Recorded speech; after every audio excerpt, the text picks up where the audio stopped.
있어. 그런데 그것이 잠시 날 때 평안을 줄 수가 있죠. 기쁨을 줄 수가 있죠. 그런데 통장이 싹 비어버리면 내 안에 있었던 세상이 주는 평화가 또 싹 사라지는 것을 알 수가 있습니다. 세상도 평화를 주지만 세상이 주는 평화는 영원하지 않다. 또 한계가 있다. 그런데 하나님이 예수님이 주는 평화, 하나님이 주는 평화는 아무도 빼앗아 가지 못한다 이렇게 말하고 있어요.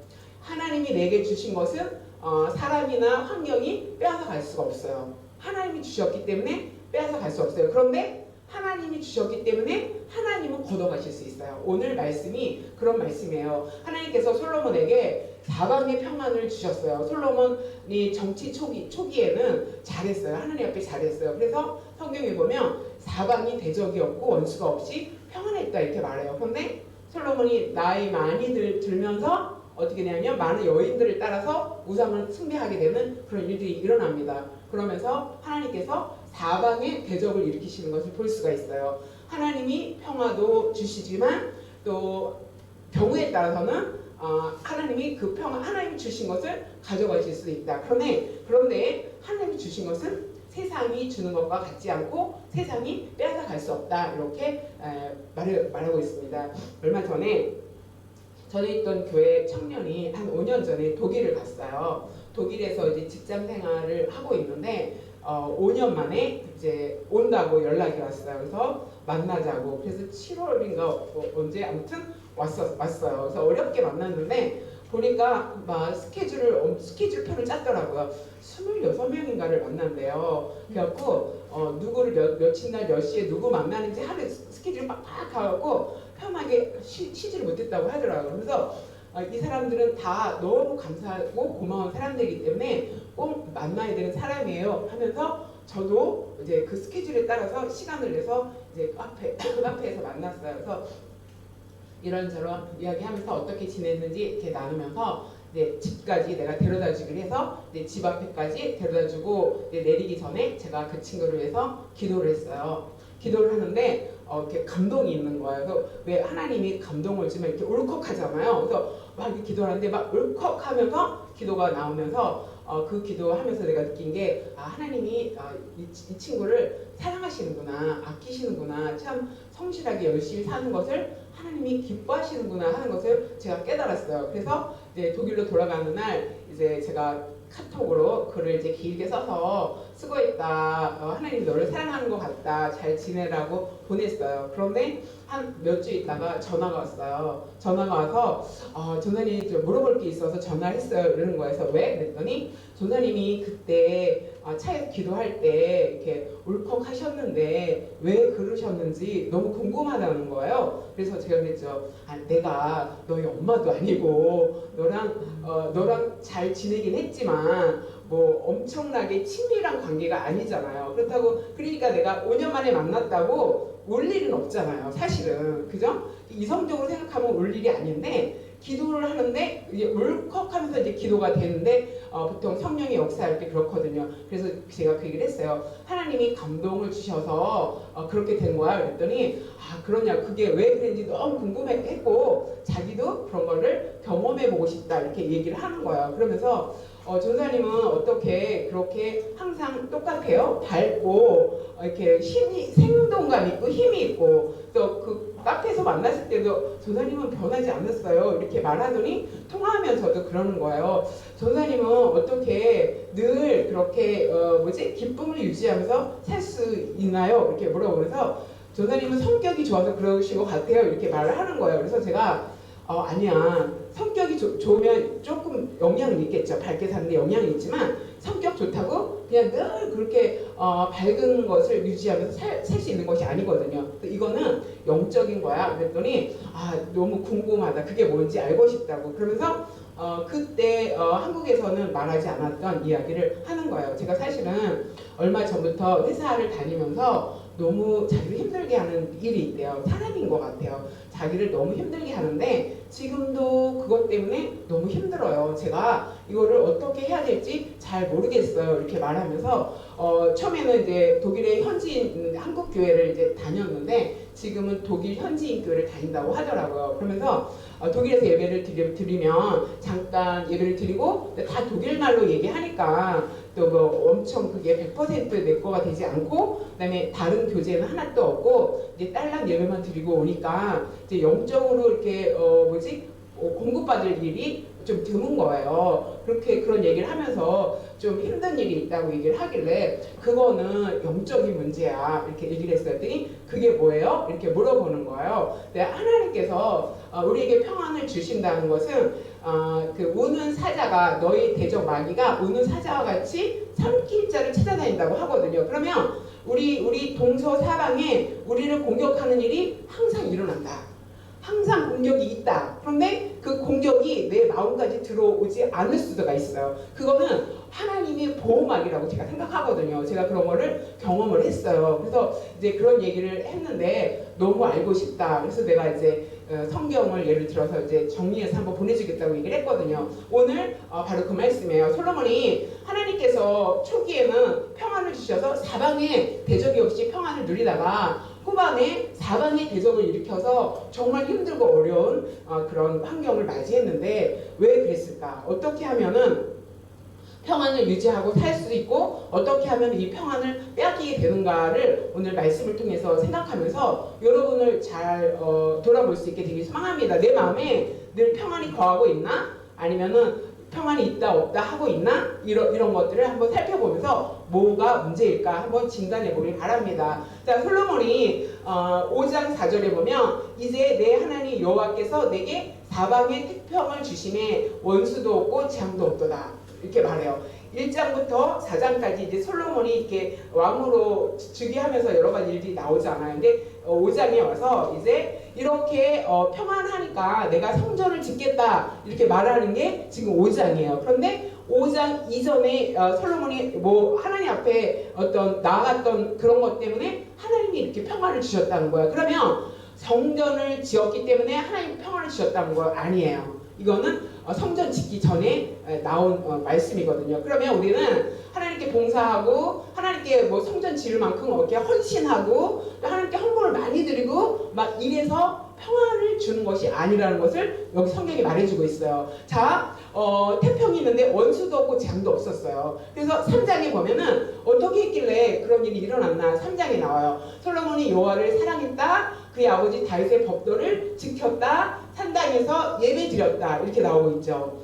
예배하면서 또 기도하잖아요. 일천 제물을 드리면서 자, 하나님을 사랑했을 때 하나님께서 솔로몬에게 평안을 주신 거예요. 그 다음에 아버지의 법도 아버지가 유언을 했거든요. 네가 왕이 되면 하나님께서 모세에게 주신 율법과 계명을 지켜서 행하라. 그러면 네가 형통할 것이다. 내 날이 장구할 것이다. 이렇게 말했어요. 그랬더니 솔로몬이 그 아버지의 말씀을 잘 지켰어요. 그 다음에 하나님 앞에 예배를 드렸어요. 그래서 3장에 그런 일이 나왔어요. 4장에는 뭐라고 나오냐면 솔로몬이 사는 동안 유다와 이스라엘이 단에서부터 브엘세바에 이르기까지 각기 포도나무 아래와 무화과 나무 아래에서 평안히 살았다. 또 4장에 이 말씀이 나와요. 여기서 단은 뭐냐면 이스라엘의 북쪽 끝을 말해요. 그 다음에 브엘세바는 이스라엘 남쪽 끝을 말해요. 그 다음에 포도나무 아래라는 포도나무는 평화와 축복을 상징하는 거예요. 그래서 그 가나안 땅은 포도를 많이 심었거든요. 그래서 그 땅은 포도가 잘 나는 땅이라고 합니다. 그 다음에 무화과 나무를 또 많이 심는데 무화과 나무는 평화와 번영을 말하고 있어요. 그러니까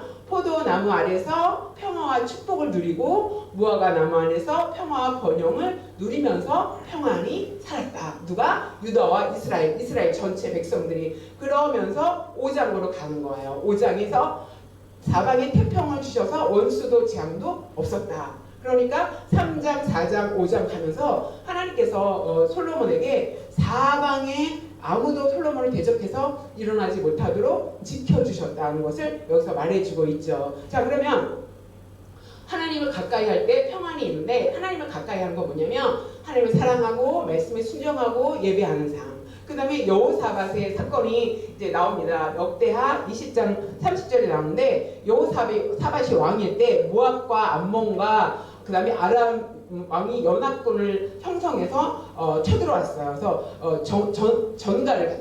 소식을 받았어요. 지금 연합군이 어마어마한 군대를 일으켜서 우리를 치려고 오고 있다 할 때 여호사밧이 두려워하면서 떨었어요. 그러면서 여호사밧이 하나님의 성전에 나갔다 이렇게 말해요. 하나님의 성전에 가면서 나가서 거기서 기도하는 거예요. 하나님, 솔로몬이 이 성전을 완공하고 기도할 때 이 성전에서 기도하면은 너희가 흉년이 들 때 전쟁을 맞이할 때 그 다음에 전염병이 일어날 때 여기서 기도하면 여기를 향해서 기도하면 하나님께서 구해 주신다고 말씀하지 않았습니까? 이렇게 약속의 말씀을 붙들면서 여호사밧이 기도했어요. 그러면서 온 백성에게 지금부터 금식하자. 그 금식을 선포했어요. 그랬더니 하나님께서 선지자를 보내서 뭐라고 말씀하시냐면 두려워하지 말아라. 이 전쟁은 나에게 속했다.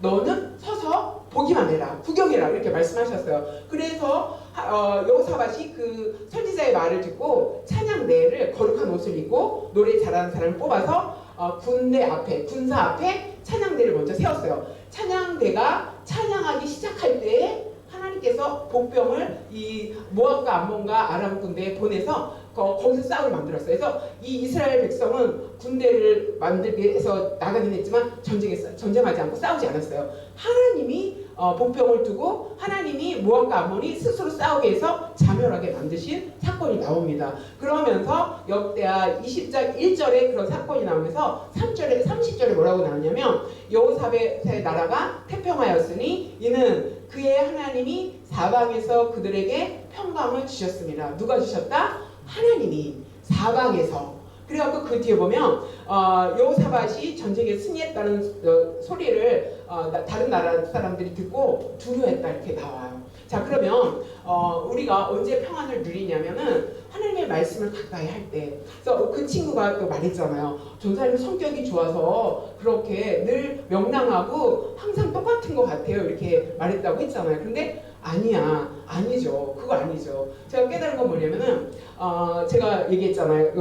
큐티 묵상을 지금 한 20년 가까이 하고 있는 것 같아요. 그래서 이것을 내가 결심했어요. 내가 이것을 이제 늘 해야지 하고 열심히 하다가 바쁘면 한번 쫙 놓치면 한 2주 놓치고 또 쫙 놓치면 또 한 달 놓치고 막 이러더라고요. 그래서 처음에 큐티를 정착할 때 한 3년 걸렸어요. 그 다음부터는 쭉 했는데 어떤 일이 생기냐면 큐티를 막 쭉 하고 막 그럴 때는 늘 마음이 평안했는데 원래 그런 줄 알았어요. 그런데 신랑 같은 불안이 싹 들어오기 시작해요. 어느 날 이게 무슨 마음이지? 하고 가만히 생각해보면 내가 큐티를 놓치고 말씀을 놓치고 있는 거죠. 큐티를 놓쳤다는 것은 말씀을 묵상하는 것을 놓치고 말씀의 자리에서 멀어져 있었어요. 그러면 내가 그랬구나. 그리고 다시 회복하고 또 열심히 하다 또 놓치고 시간이 지나면 또 불안이 마음에 확 들어오는 것을 제가 경험하면서 말씀을 붙들고 말씀 안에 사니까 하나님이 평안으로 나를 지켜주시는구나. 그것을 제가 깨달았어요. 그것을 제가 여러 번 깨달으면서 뭘 느꼈냐면 하나님의 그 보호막이 있다는 것을 제가 깨달았어요. 자, 오늘 우리가 초반에 지금 좀 지연됐잖아요. 월화 기도 안 해서 그렇다. 맞아요. 자, 그런데 하나님이 뭘 깨닫게 하셨냐면은 기도를 안 하면 기도를 안 해서 그런 게 아니라 원래 공격이 있는데 기도를 해서 하나님이 막으신 거예요. 하나님의 보호막이 이렇게 쳐져서 이렇게 들어오지 못하도록 방해하지 못하도록 역사하셨는데 기도의 자리에서 멀어지니까 보호막이 얇아지니까 이렇게 뚫고 들어오는 거죠. 그런데 하나님이 너희가 이렇게 예배 드리는 것은 이렇게 그냥 모이는 게 아니라 기도를 해서 이렇게 은혜가 있는 거야 라는 것을 깨닫게 해주시고 또 하나 은혜는 뭐냐면 제가 이제 도서관에서 늘 이렇게 말씀을 준비하고 제가 도서관파예요. 늘 도서관을 너무 좋아하고 도서관만 가면 이렇게 행복하고 그동안 도서관 문이 안 열려서 힘들었는데 오늘 가서 이제 막 준비하고 이제 노트북을 갖고 오면 집으로 갖고 들어가거든요. 근데 오늘따라 그냥 뭐 놓고 가지 뭐 이러고 차에서 노트북을 안 꺼냈어요. 그러니까 지금 이렇게 쓰잖아요. 처음이에요. 제가 노트북을 집으로 안 갖고 들어간 거는. 그러니까 하나님 깨닫게 하신 게 뭐냐면은 그러니까 기도가 중요하고 기도 때문에 이렇게 하나님 은혜가 임하는 거야. 그러면서 예배를 드릴 수 있게 또 노트북을 가져가도록 이렇게 될 거는 생각을 안 했는데 제가 노트북을 준비했잖아요. 그러니까 기도를 통해서 우리 개인도 그렇고 또 다른 그 영적인 일은 다 솔로몬도 그렇고 하나님이 보호를 이렇게 우리에게 사방에 그래서 저는 그게 보호막이라고 생각해요. 보호의 벽이 두꺼울 수도 있고 보호의 벽이 얇을 수도 있어요. 내가 솔로몬은 하나님이 떠났다고 나오거든요. 하나님을 떠나지는 않지만 하나님과 멀어지면 말씀과 멀어지면은 하나님의 보호막이 나에게서 열어지는 거예요. 그래서 늘 공격은 있는데 그 공격이 내 마음까지 들어와서 내가 불안하고 염려하게 되고 어려움을 겪게 되는 거죠. 자, 그런데 여호사밧처럼 하나님 앞에 기도하고 찬양하고 그다음에 말씀에 순종하고 그러면 그렇게 하나님과 가까이 할 때 하나님의 평안이 임하면서 보호의 벽이 두꺼워진다. 단단해진다. 그러니까 어떤 일이 있냐면 여러분이 기도했다 안 했다 또 말씀 읽었다 안 읽었다 하면 삶의 변화가 있어요. 그런데 이것을 꾸준하게 하면은 하나님의 큰 평안이 나를 이끌고 가고 인도한다는 것을 여러분이 느끼셔야 돼요. 저는 제가 직접 경험하고 있기 때문에 절대 기도의 자리와 말씀의 자리를 떠나지 않죠. 그러면 그렇게 준비 안 하면 누군가로부터 기분 나쁜 말을 듣든지 무슨 일이 항상 있어요. 자, 그러면 그런 보호복이 두꺼워지면 어떤 일이 일어나냐면 여호사밧이 전쟁에 승리했다는 소리를 듣고 주변의 나라들이 하나님을 두려워했다고 그랬잖아요. 내가 기도 생활을 깊이 하고 말씀 생활을 잘하고 있으면은 다른 사람이 여러분을 어려워해요. 무슨 말인지 알죠? 그래갖고 함부로 못해요. 그거는 나의 힘이 아니라 내가 영적으로 하나님과 가까이 가 있기 때문에 하나님의 그 보호 은혜 안에 내가 거하는 거야. 그런데 내가 기도도 멀어지고 말씀도 이렇게 멀어지면은 그 하나님의 은혜 안에서 내가 멀어지기 때문에 그 보호의 벽이 얇아진다고 여러분이 생각하면 틀림이 없어요. 이거는 제가 경험한 거니까. 그래서 내가 삶의 여러 가지 공격을 받는 거는 그렇기 때문이라는 것을 여러분이 직접 깨닫게 되시기 바랍니다. 그래서 끊임없이 기도하고 끊임없이 말씀을 붙들고 있고 예배 자리에 있으면은 하나님과 더 가까이 가는 거기 때문에 이 보호의 벽이 점점 이렇게 두꺼워져요. 그리고 사람들이 두려워해요. 근데 이제 왜 그런지 모르죠. 이거 깨달을지 모르면 왜 그런지 모르고 그냥 어려워해요. 그런데 내가 기도하지 않고 말씀 앞에 서지 않으면 그냥 아무렇게나 나를 대해요. 말로 나한테 공개 오고 막 그러죠. 그러니까 이 비밀이에요. 이게 영적인 비밀이에요. 우리가 왜 말씀을 붙들고 묵상해야 되는지, 우리가 왜 함께 기도하고 개인적으로 기도해야 하는지가 여기에 있어요. 자, 이렇게 평안히 살았는데 하나님을 가까이 할 때 솔로몬이 평안히 살았지만 자, 하나님과 멀어질 때 어떻게 됐냐면은 대적이 일어나는데 열왕기상 11장 9절에 이렇게 말해요. 솔로몬이 마음을 돌려 이스라엘의 하나님 여호와를 떠났다 이렇게 말하죠. 하나님을 떠났다. 그래서 하나님이 솔로몬에게 진노했다 이렇게 말씀하십니다. 그러면서 하나님이 뭐라고 말씀하시냐면 내가 일찍 2번이나 너에게 직접 찾아갔다. 뭐라고 찾아가냐면 말씀을 떠나지 말아라. 하나님의 율례와 규례와 명령을 지켜라. 그러면 너의 그 왕위가 굳건하고 형통하고 기르겠다 이렇게 말씀하셨거든요. 내가 2번이나 너한테 직접 특별히 솔로몬만 만났다고 그랬잖아요. 솔로몬을 특별 관리하셨어요, 하나님이. 그런데 이 일에 대하여 명령하사 다른 신을 따르지 말라 또 이렇게 말했거든요. 우상을 섬기지 말라. 그런데 솔로몬이 하나님의 명령을 지키지 않았으므로 솔로몬이 우상을 섬겼으므로 하나님이 진노하셨다는 거죠. 하나님을 떠났다는 것은 우상 숭배했다는 거고 하나님보다 다른 것을 더 의지하고 사랑했다는 것을 여기서 말해주고 있어요. 하나님은 그것을 기뻐하지 아니하신다. 그 다음에 11장 11절에 보면 여호와께서 솔로몬에게 말씀하시되 내게 이러한 일이 있었고 그 다음에 앞에를 얘기하는 거예요. 우상을 섬기는 일이 있었고 두 번째 내가 내 언약과 내가 내게 명령한 법도를 지키지 아니하였으니 내가 반드시 이 나라를 내게서 빼앗아 내 신하에게 주리라. 자, 우상을 섬기지 말아라. 두 번째, 내 언약의 말씀에 순종해라. 말씀대로 살아라. 말씀을 가까이 해라. 앞에서는 그랬기 때문에 하나님이 보호가 컸거든요. 그런데 떠나니까 어떻게 한다? 이 나라를 내게서 빼앗아. 하나님이 주신 평안을 하나님이 걷어가신다는 거죠. 하나님이 주신 평안은 세상은 어떤 사람은 어떤 환경도 뺏어갈 수 없어요. 하나님이 뺏기지 않으시는 분이에요. 그런데 하나님은 주셨던 것을 하나님은 뺏어갈 수가 있어요. 어떨 때 하나님보다 더 사랑하는 무엇이 있을 때 하나님의 말씀에 순종하지 않고 멀리서 살 때, 뭐 솔로몬처럼 더 우리가 떠나지는 않아도 멀어질 수는 있잖아요. 사실 가까워졌다 멀어졌다 가까워졌다 멀어졌다 하는 것이 여러분의 평상시의 삶일 수도 있어요. 그러나 늘 가까이 있으면 하나님의 엄청난 보호의 벽이 있어서 공격이 없는 게 아니라 있는데 하나님이 보호하기 때문에 우리가 그것을 느끼지 못한다 하는 것을 여러분이 오늘 이 비밀을 꼭 알아가시기 바랍니다. 그래서 이 나라를 반드시 빼앗겠다. 사울은 하나님의 말씀에 순종하지 않았잖아요.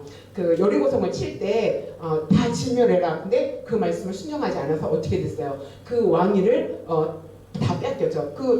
사울의 아들이 왕위를 이어가지 못했어요. 하나님은 왕자와 나라를 사울에게 뺏었죠. 그런데 솔로몬에게서도 내 나라를 뺏겠다 이렇게 말해요. 그래서 네 신하에게 주겠다. 너에게 가장 가까운 신하에게 주겠다 이렇게 말씀하시면서 그런데 솔로몬에게는 다 빼앗진 않겠다 이렇게 말씀하세요. 내가 약속한 예루살렘 성, 그다음에 다윗의 그 약속을 내가 기억해서 두 지파만 너에게서는 아버지를 생각해서 빼앗지 않고 내 아들 르호보암의 때 빼앗겠다 이렇게 말씀하시거든요. 그러니까 우리가 하나님과 멀어져서 말씀과 우상숭배하면서 불순종할 때 무슨 일이 일어나냐? 하나님이 내게 주신 것을 걷어가신다. 그게 뭐냐면은 보호. 하나님의 보호를 하나님이 보호하지 않는 거야. 그럼 원래는 공격이 있는 거예요. 원래는. 그래서 보호하지 않겠다 이렇게 말씀하시고 있어요. 자, 그러면 대적의 공격은 삶 속에서 일어난다는 것을 여기서 볼 수가 있어요. 자, 이 대적이 외부에서 일어났어요. 외부에서 하닷이 일어났어요. 하닷은 남쪽에 살고 있는데 하나님께서 에돔 사람 하닷을 일으켜서 솔로몬의 대적이 되게 하셨다 이렇게 말하죠. 자, 남쪽에 에돔에 그 에돔 왕의 자손이 있었어요. 그러니까 에돔 왕의 자손이 아들이 하닷이었는데 솔로몬이 에돔을 치면서 그 군대 장관 요압을 거기에 파송했어요. 그래서 요압이 에돔에 6개월 머물면서 에돔에 있는 남자를 다 죽였어요. 그런데 이때 그 왕 하닷은 그 왕의 아들인데 그 왕의 신하에 의해서 하닷이 피난을 갔어요. 애굽으로. 어떻게 살았고 피난을 간 거죠. 애굽으로 피난을 갔는데 하닷이 이제 솔로몬이 죽었다, 아니 다윗이 죽었다, 그 다음에 요압이 죽었다라는 소식을 듣고 자기 나라로 복귀합니다.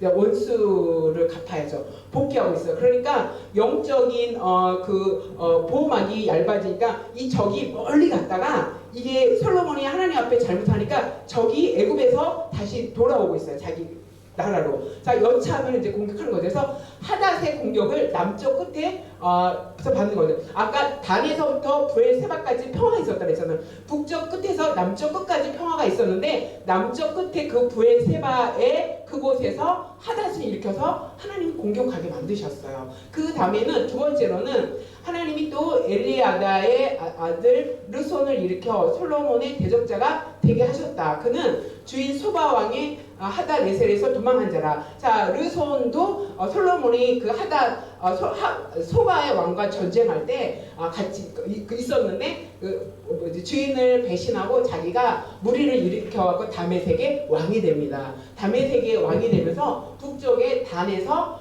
솔로몬을 대적하는 대적자로 서는 것을 볼 수가 있어요. 그런데 다 누가 일으켰다? 하나님이 허락했다.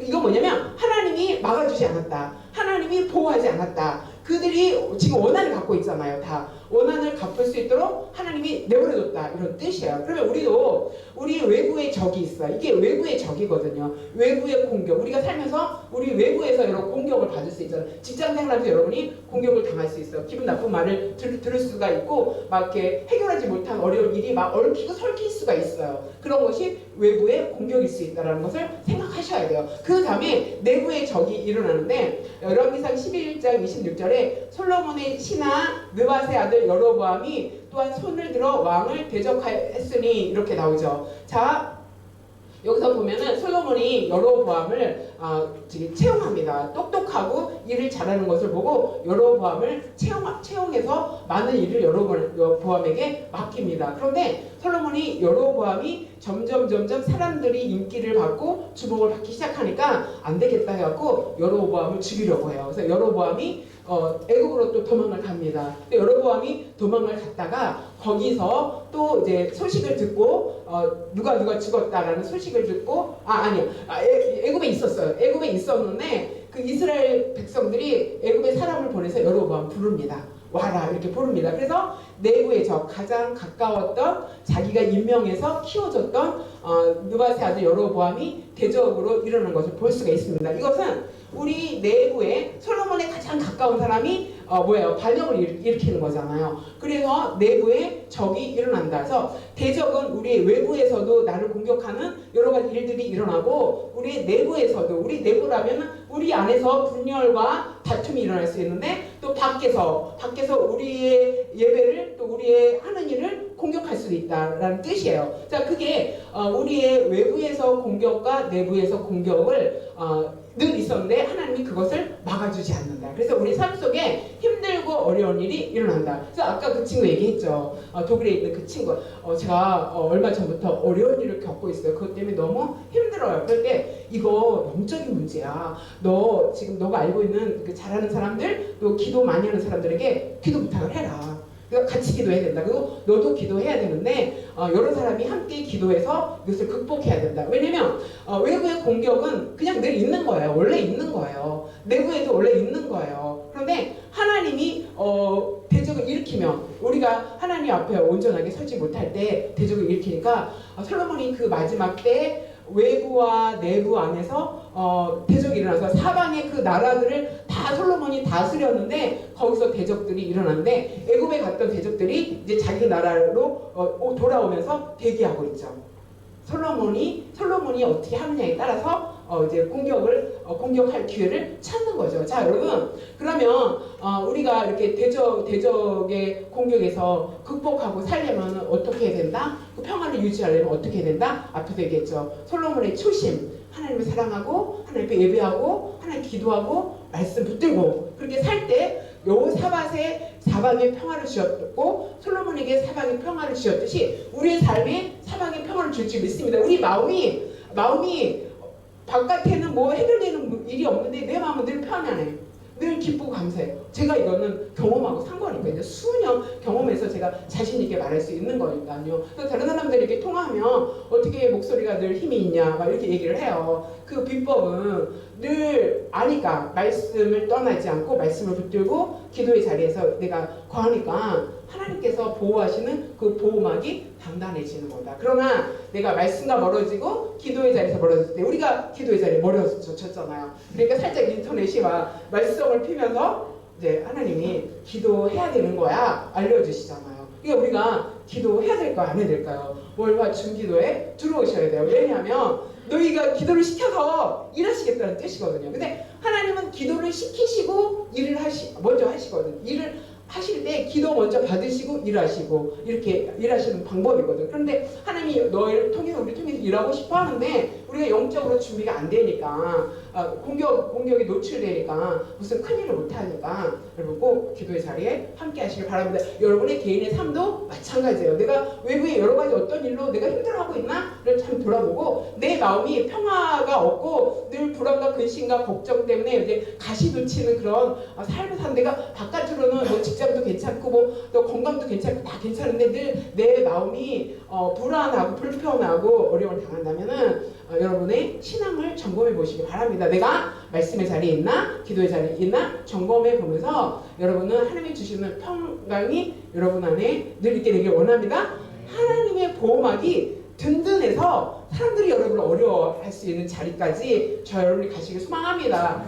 이거는 영적인 원리예요. 하나님의 원리예요. 그렇기 때문에 내가 왜 말씀을 붙잡아야 되고 내가 왜 기도해야 될지 여러분의 목적을 분명히 인식하시기 바랍니다. 그래서 여러분이 하는 모든 일에 하나님이 형통케 하는 역사가 세상 내 힘으로는 할 수 있지만 한계가 있다. 그러나 하나님이 열어주실 때는 닫을 자가 없이 하나님 일하신다고 하셨으니까 여러분이 그런 은혜와 평강을 누리시길 소망합니다. 아멘. 이제 함께 기도하는 시간을 갖게